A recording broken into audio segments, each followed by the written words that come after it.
Dzień dobry, Monika Suder, zapraszam do rozmowy Echo24. A ze mną w studiu brytyjska autorka kryminałów, pisarka pani Alex Marwood. Dzień dobry. Hello. Hello. 10 maja ukazała się pani najnowsza książka, Najmroczniejszy sekret. Tutaj pokażę państwu. Jest to bardzo mroczna historia, trochę jak Agata Christie. Znika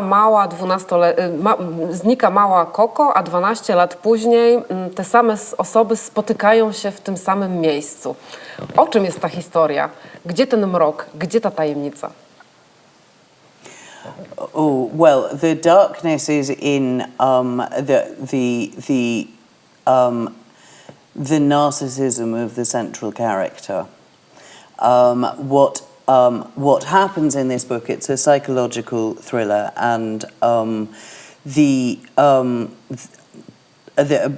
12 years ago, a man called Sean Jackson, who is a very rich man and a raging narcissist, has his 50th birthday and his 50th birthday party, and he decides to hold it with his best friends down at a very big, expensive house down by the sea. And they've set it up so that they can drink and take drugs and generally indulge themselves over the course of a weekend, but they have completely forgotten that they have children. And so they've got no childcare at all. So they adopt a rather unorthodox approach to childcare, and during the weekend one of the children disappears. And it becomes a big national cause célèbre, but the child is never found. 12 years later, Sean dies in quite mysterious circumstances, and two of his daughters, who are half sisters to each other, are forced to accompany each other down to his funeral. They really don't know each other. They're 27 and 15, and they have good cause to dislike each other and to not trust each other, but they're thrown together to go down to this funeral, and they get to this house and they find that all the people who were there the weekend that Coco vanished are there again, and secrets and lies start to fall apart. Again. A czym się pani zainspirowała, pisząc tę książkę? Była jakaś prawdziwa historia? Było tło prawdziwej historii? Well, it's yes, sort of. It is loosely inspired by the case of the vanishing of Madeleine McCann, which is a notorious case that happened about 10 years ago now, in Portugal, but to a British family. If you're British, you cannot help but be aware of and fascinated by this case. What I really wanted to write a book about was narcissism and the rise of narcissism and the dreadful damage that narcissists will do to the people around them. But I also write crime novels. So I wanted to. I was casting around. One of the things that narcissists are very good at is reshaping the story of what happened so that they look good, and so that other people are always to blame, and. Look, I was looking for a sort of crime that somebody could commit, or a terrible error that somebody could make, that that a narcissist would then reframe completely into being not their fault. And yeah, a child vanishing is quite an obvious one, and so yeah, it's loosely based on the McCann story, but it is fiction. Jeśli już jesteśmy przy prawdziwych historiach i przy dzieciach właśnie, to Dziewczyny, które zabiły Cleo też jest chyba zainspirowane prawdziwą historią i też dotyczy dziecka. Yeah. That is true as well. That is again loosely. My books are always quite loosely based on real events. And The Girls Who Killed Chloe. There are several crimes actually and notorious cases in the UK that have happened over the years that have all inspired me for this book, but this was a case that happened about 20 years ago, again a very notorious case in Britain, where a small child was effectively kidnapped from a shopping centre in Liverpool by two 10-year-old boys who murdered him. But, it was 10-year-olds, and it was more a question of him being bullied to death than them deliberately setting out to murder a small child. But they became a metaphor in the UK for everything that is wrong with society and for pure evil. And it was a very disturbing case to watch. I was a journalist at the time when it happened, and it was very disturbing to watch the evidence from the court, and that would come in through the news wires, and you would read all this evidence, and then in one or two of our newspapers, it was the way it was reported. It was a completely different case.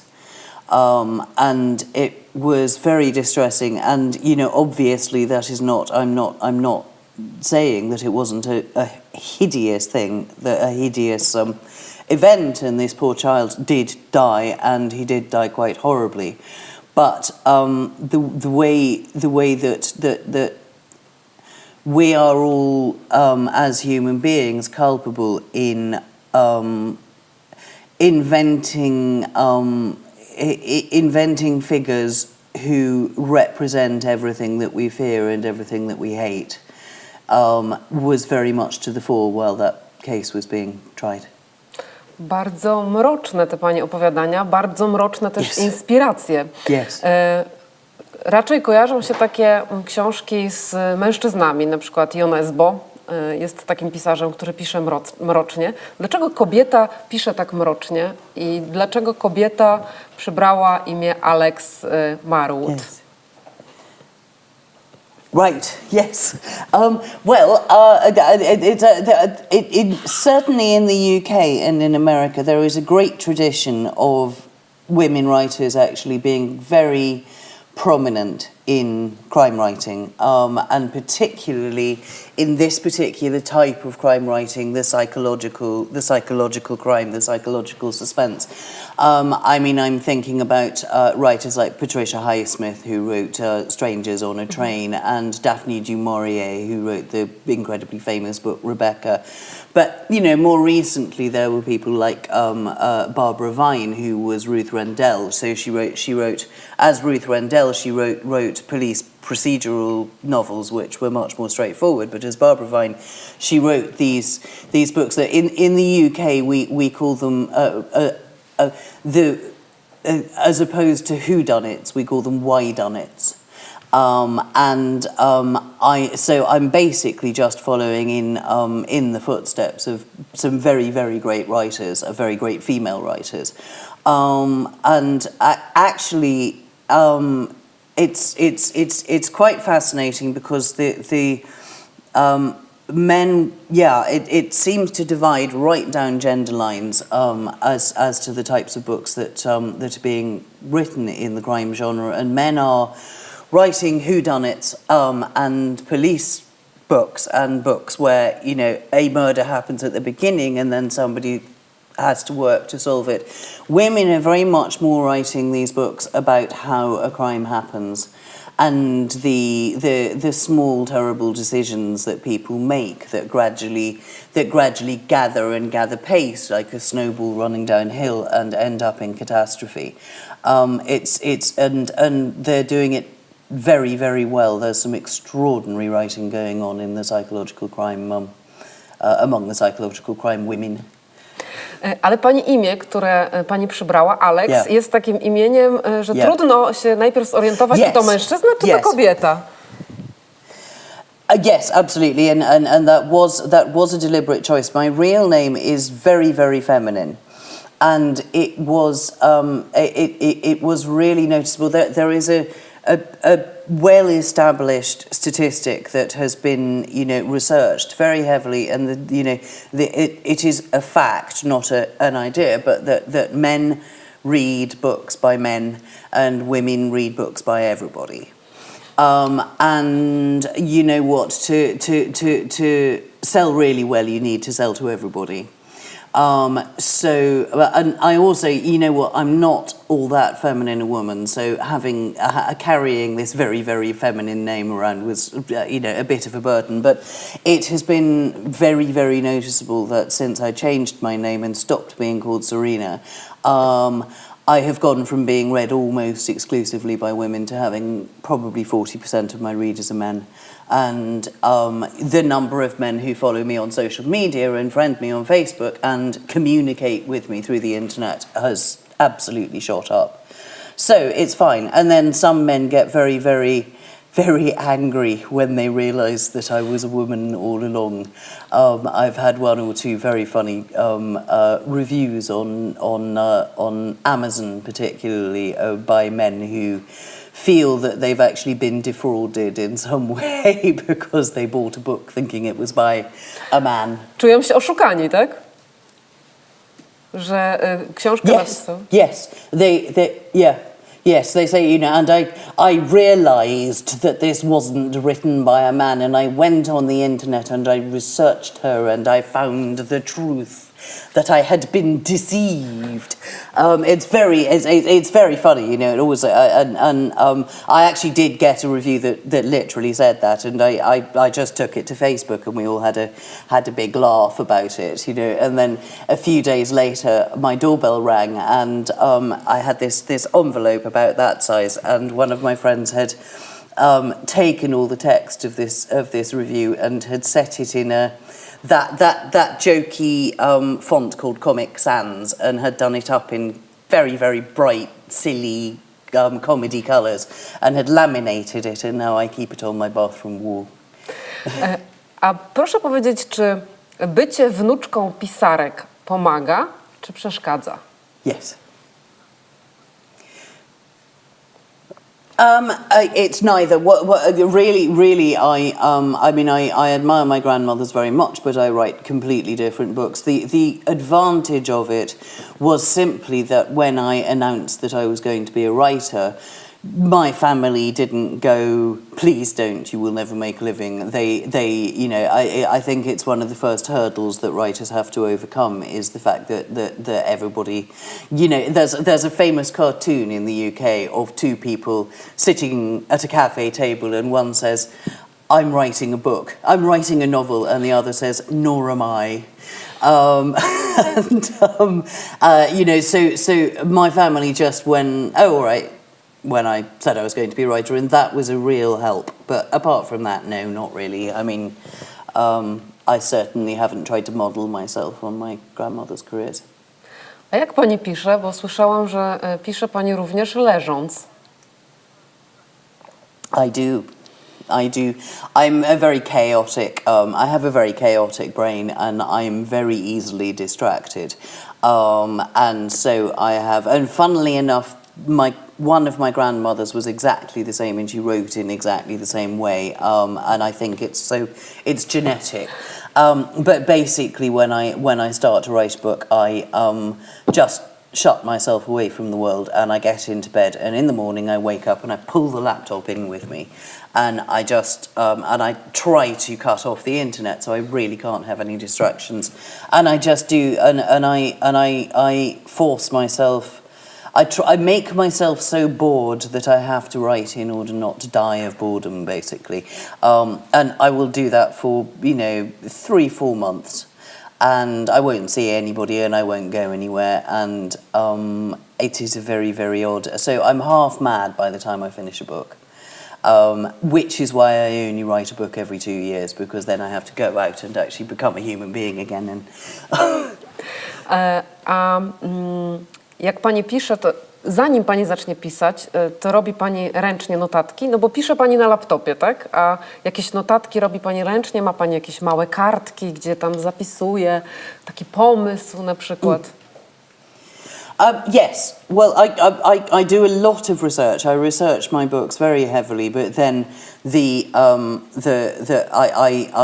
so I will read a lot around the subject that I want to write about, and then I will do my best to forget everything that I've learned.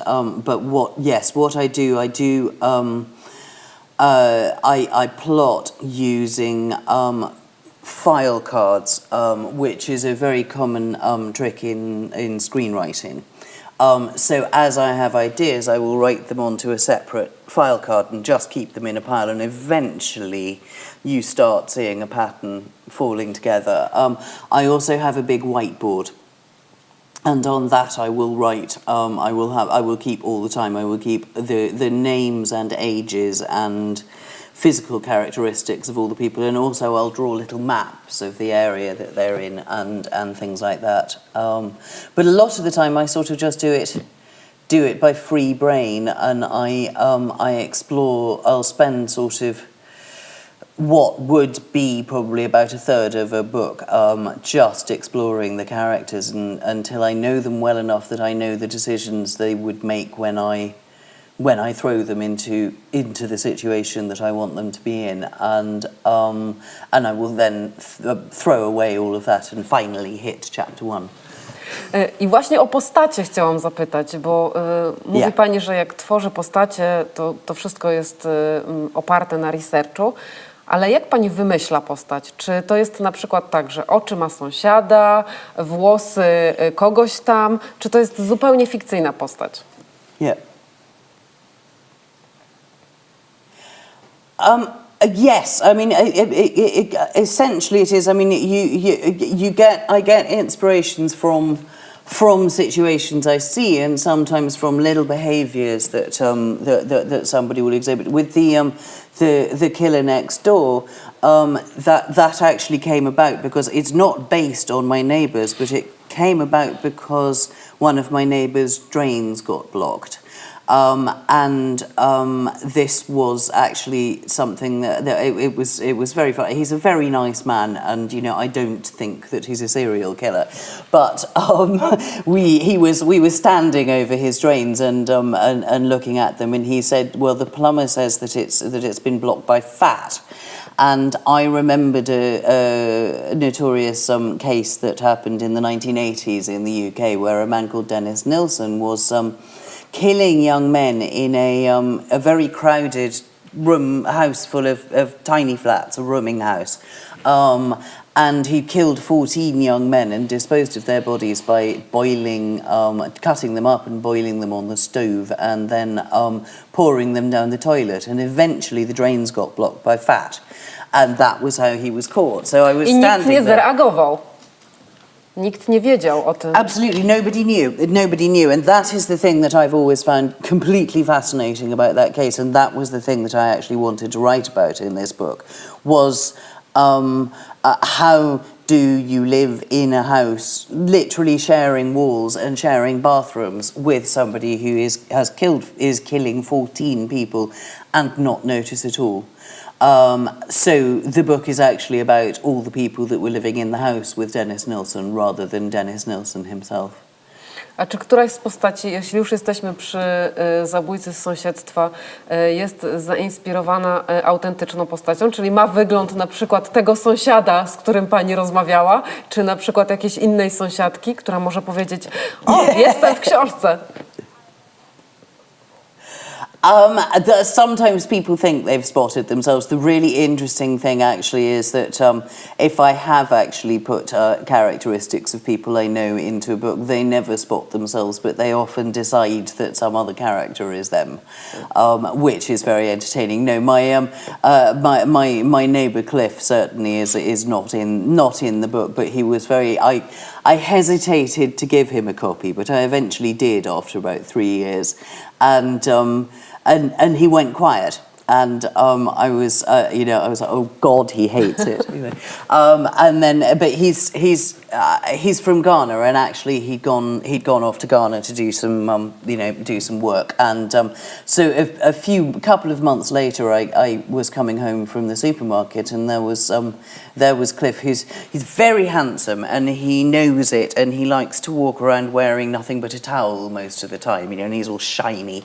And he was outside with a machete. It was, you know, a machete a metre long, and he was hacking at the bushes outside our house. And I went, "Oh, Cliff, is that a machete?" And he said, "Yes, I got it in Ghana. I always knew it would come in useful." And then he went completely silent for a second, and then he waggled his eyebrows at me and said, "It's a bit like your book, really."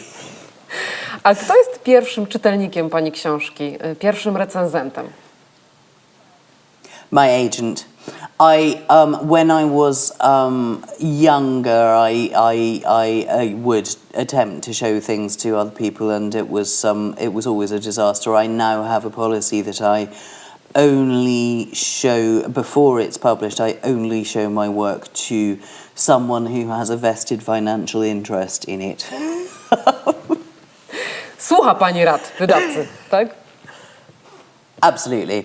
Absolutely. My editor is completely essential to the whole process, and I adore her. And she actually says that relatively I don't need all that much work done on my books, but you know, she for instance made me completely write a character in The Killer Next Door from the top. She said that, you know, that character at the moment, he's not necessary to the book, but we do need somebody in that room, and so yes, I had to completely go and rewrite a character from the top, and she was dead right.